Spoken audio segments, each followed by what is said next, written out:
I'm here to talk to you guys about how to record your site like a crime scene. I work for the Nevada Site Stewardship Program and the State Historic Preservation Office in Nevada. So why would we want to record our site like a crime scene? We'd like to do that because it may eventually be one. Sites we monitor are not invulnerable to damage, and we need to ensure that we have all the information necessary to respond when they are damaged. That is when your work becomes evidence. Another reason is because it may not have any previous record. Just because it's in the program doesn't mean that there's a full record of your site. In Nevada, with some of my most important sites have really old records or almost no records, and that is mostly because everybody assumes that they were already recorded. So it may also have an out-of-date record. Sites are like people. They grow old in time and things change over time. And these sites have different things that happen to them. And so if you have a record from the 1960s and a record from just now, that is going to be very different. And so a lot of our sites, except for when the stewards have visited them, they haven't actually been officially recorded in 20, 30, 40 years. So for example, you see this beautiful dam here? That is not Photoshop, that owl on top of that dam. That is actually somebody did graffiti on that dam. It's about 20 feet high. It's like huge. It's really nice that it was a pretty mural, but it's a civilian conservation court 1930s dam. And when we went to go and do an investigation after this got impacted, we found that the dam is only mentioned in a 1967 report for a different site. And when law enforcement wanted to prosecute, we realized that we have to re-record it. Somebody has to go out and actually record it as its own thing. And so now the archaeologists are in the process of doing that.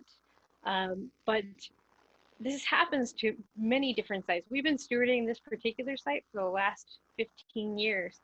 And the fact that it's only kind of vaguely mentioned in some other reports says a lot about, how often these things actually get recorded. So today I'm going to go over how your site is like a crime scene, how I'm going to compare what stewards do to what crime scene investigators do. We're going to look at photography and mapping, and then we're going to talk about how all of this is used by land managers and law enforcement before going over just the basic takeaways that you should have from this talk. Before I get started though, I wanted to give you a little bit of a aside. Did you know that eyewitness misidentification is the single greatest cause of wrongful convictions in the United States? This leads to about 75% of those convictions getting overturned when they process the DNA evidence. You're probably trying to figure out why I'm bringing this up. Memories are not perfect. So when we take you out to your initial site visit, I've seen a lot of new stewards go out to the site visit and not take any notes or photographs.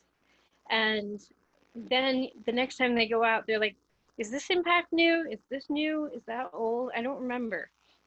And so the main thing to think about is that through your photos, and if you decide to make maps through maps, you are creating a record for yourself that basically says, that basically has everything in it. So that way, when you go out next, you can look at it and go, oh, yeah, that was there the time before. So recording a crime scene. The goal of recording a crime scene is to get a picture of what happened at the scene by putting evidence into context. And if you haven't heard your archaeologists who you work with say anything about context, it is the biggest thing in archaeology. We always want to put things in context. So the parts of a crime scene investigation, some of which we will do and some which we won't, they secure the scene, they separate the witnesses, then they scan the scene to get an idea of what's there and photograph everything. And then they sketch it and search for all the evidence, photograph the evidence and collect it and secure it. And then they use all of the data that they collected to reconstruct the crime scene. Now, we are often, when there is a major impact, we are often going through all the data that we had to reconstruct the site. But one thing I would like to emphasize, that stewards don't collect evidence, so don't do that. But as much photography and other things that you can get is great for us to be able to use that should your site get impacted. So the goal of stewardship recording is to form a picture of the site prior to the damage. A lot of these sites that we have in Nevada, I have not been to. I have 600 sites in my database, and I've probably been to about 200 of them. So having those pictures of all the site and recording of all the site actually tells me what's actually there, because I don't get to see it. Also, when the site is damaged, we're using the photography and stuff to be able to form a picture of what happened at the site and put all the evidence into context for use by law enforcement and land managers afterwards. So, crime scene photography. Crime scene photographers' duties include looking at the entire scene. We want to see the whole place. We want to get an idea of everything and how it's related to each other. Then they focus in on things like the victim and the crowd and the vehicles. And then they go even further into the evidence that they found amongst all of that. And whenever they're taking pictures of evidence, they're taking pictures of a wide view, putting it in context of the rest of the site, and then going up close to it and getting the actual photo of the evidence. That way they know where the thing is and what it's related to. And then they prepare a photo log. So, sorry, it skipped a page. There, okay. So talking about how to do the photography, we have the overview photo that shows the whole scene. Then we have a mid-view photo that shows where the key features are. So in this case, where the two cars meet. And then an up-close photo of a piece of evidence. Now, for stewardship photography duties, there's going to be two times when you're taking photos. There's the time when you're recording your site, which I recommend you do when you first go out to your site. And so that way you have it for the future, just a full recording. And then we suggest that our stewards do another full recording every 2 years or so, just to update it. And when you're doing the full recording, you're going to take the entire site like you would do in a crime scene, take pictures, wide pictures of the entire site so you can put everything into context. And then you're going to take pictures of the loci, so the key places where there's a lot of features and artifacts together. Then you're going to take pictures of the individual features. So that way you have an idea of what each of the features look like and any important artifacts. And then something that a lot of my stewards miss, we're going to take pictures of old damage and graffiti. It's really important to do that, so that way the next time you go out, you don't think that that's new damage and graffiti. So, and we suggest taking a picture up close of the graffiti and then standing back and taking a wider view photo that puts the graffiti or damage into context. Now, if you have a new damage to your site, you're going to go and you're going to take a picture of the new damage, but you're also going to need to take that overview picture of putting it in context. And that way it makes it easier for law enforcement to use your photos to re-find the damage in graffiti, and it helps them be able to see what's around it and where they should be looking. Because a lot of times, you know, your graffiti is going to be pretty small. And if you just have a picture of that, then the law enforcement has to search around the whole site to be able to find where that thing happened. And then afterwards, you're going to fill out a photo log. So talking about the overview, up close kind of thing, your overview, wide view images will be like the one here, where you can see the panel and you can see where it is in the grand scheme of things. Then a mid view is looking at the whole panel and being able to have that whole, okay, this is what it's situated in. And then an up close of the key glyphs that you're looking at. And each of these basically focuses it in and tells a story of where those glyphs are at in the grand scheme of things. So photo logs, they are very important. And I don't think that all of my stewards understand it. It's really hard though, even as an archaeologist. It's really hard to keep a photo log because you're sitting there, every time you have to take a picture, you have to write something down. But on the other hand, it's really useful to do that. So here, one of the key things that we're looking for photos or in photo logs is for you to be able to do the what, when, where, and why. What are we looking at in this photo? When was it taken? Where is it in the site? And why did you take it? And so I have a crime scene photo log here for you to look at. And you can see that it's got the date and the person who took the photos, and then photo numbers, so it's can relate to the actual photos. And then it goes into the type of photo, which is really good for them. Like you can see that the first thing is 360-degree photo of trying to get in the wide view, all the things that are going on in the room. And then they have evidence photos that are looking at the evidence. But if you look at what it says the photos are depicting, it says this is the Jim Beam whiskey bottle that is sitting on the dresser. So it's actually telling us where it's sitting, where it is.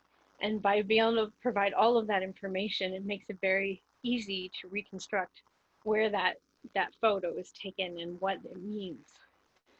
Now, in stewardship, we have our photo logs, and we still have the what, when, where, and why.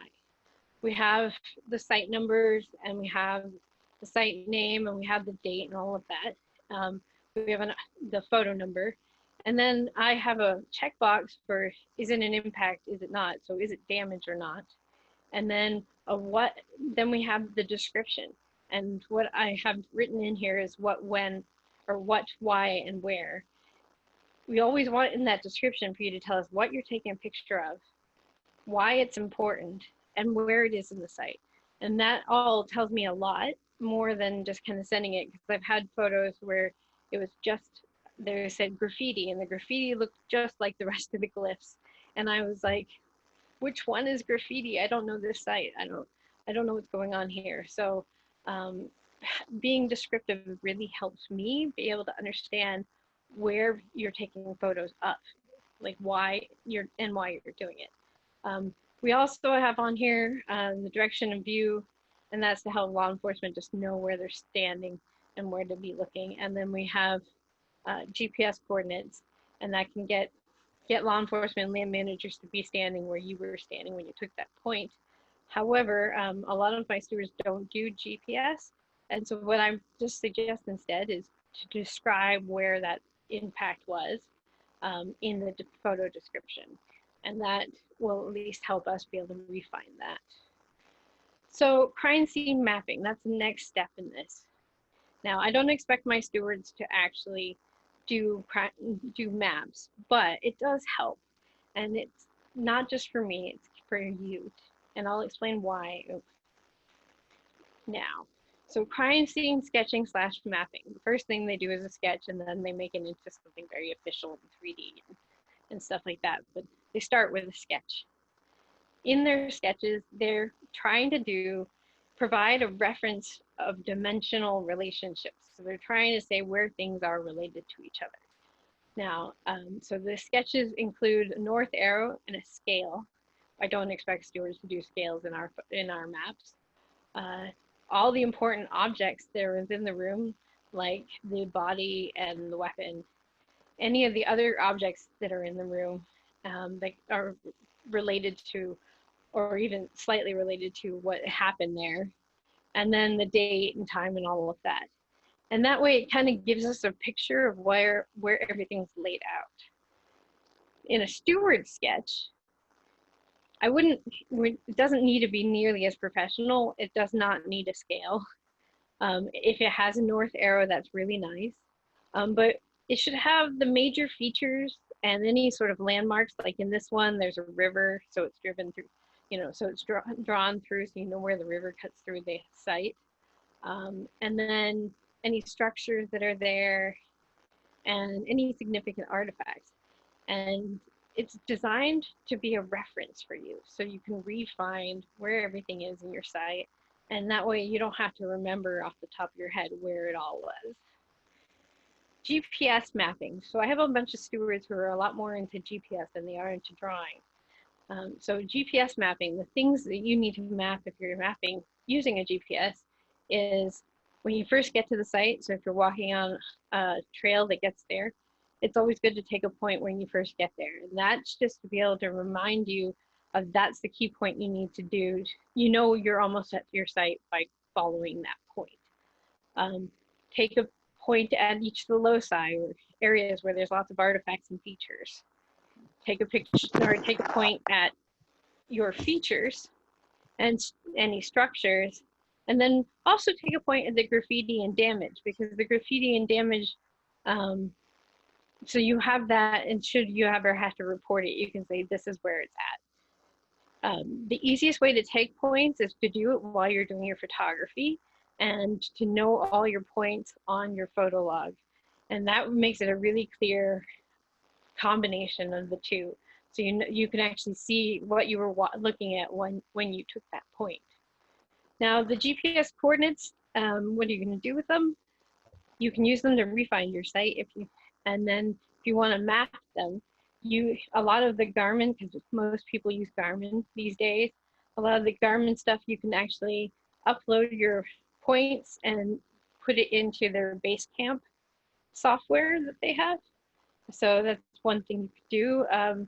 A lot of my stewards are now using GPS apps, mapping apps on their phone, and something like Avenza where they can collect the data and it will always be on their map. And so then the next time they go out, they can just turn on the app and follow for each of the points that they took previously. Then there's GIS. If you have the coordinates and you're not very good with mapping, but you want to give the coordinates to somebody who has access to GIS and knows how to map it, we can create maps for you. And they can, here's a really good example of one that we did. So why is recording your site so important? Well, so you can help with things like when there is a major impact, your recording helps law enforcement figure out what did the site look like before and what is the damage, and then even when they go to clean up the damage and clean up the site, like in this particular incident, there was graffiti and it was red graffiti right next to red pictographs, and so they had to remove the red graffiti, but they had to know what was new and what was old, and having those old photos from the stewards from previous times helped them.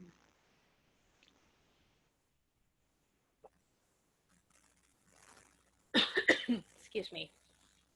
So how will this all help you? Well, it will help you relocate things at your site. It will help you identify what damage is new and old. And it will help you explain the location of damage to land managers and law enforcement in the case of damage to the site. Excuse me. I live in Nevada, it's very dry. Okay, but common assumptions, I talked about these earlier. The common assumptions, the site has already been recorded and that there was a good recording are not the best assumptions to make, because sometimes the site hasn't been recorded in a really long time and we don't have a lot of data. So here's an example of a site record. This is one of the sites we steward, and I've blocked out all the specific location information that's been added. But when I got it, it basically had this basic information. It doesn't have a really good location, and it essentially says that it's a campsite slash with rock shelters and artifacts. It's pretty much the description. Doesn't have any details on any of it really, and doesn't really give details on how to find it. And I gave this to stewards to try to find the site again, and they couldn't find it using this particular site form. So any data you collect builds on this. This is a site that we have been stewarding for 15 years, and we have lots and lots of photos and stuff on it now. But according to the archaeological record, this is all that we had. So anything, all the stuff that the stewards have done since is where has been building the information for the site.